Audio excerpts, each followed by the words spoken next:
И така, продължаваме с аспержите, които казахме, че ще са гарнитура към стейковете.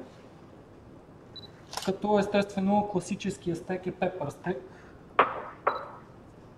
Съответно може да бъде и с сос марсала, като сос марсалата е просто към самия основен сос добавяме марсала, вино марсала. И за това се казва сос марсала. Така, аспержите, за да запазят своя цвят при задушаване, е хубаво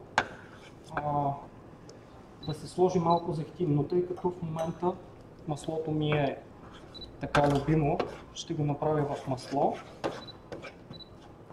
Когато е хубаво загряла мазнината, но внимавайте да не прегорите самото масло, защото ако е сложено в прекалено нагрят съд, то прегаря и след това всичко, което сложите в самото масло, ще придобие тъмен цвят и ще горчи. Така че е хубаво самите аспержи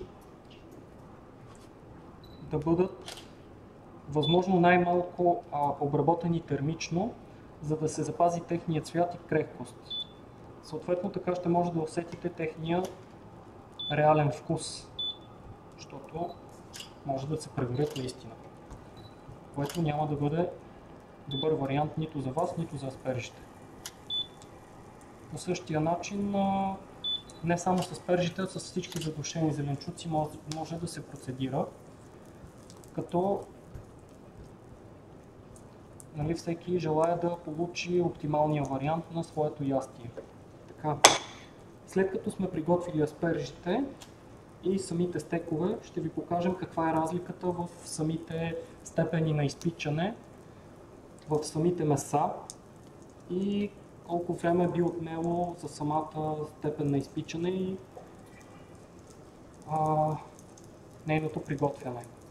След това ще продължим с приготвянето на телешкото бонфиле в мащерка и морска сол. Това е за сега от нас, след малко ще се видим отново.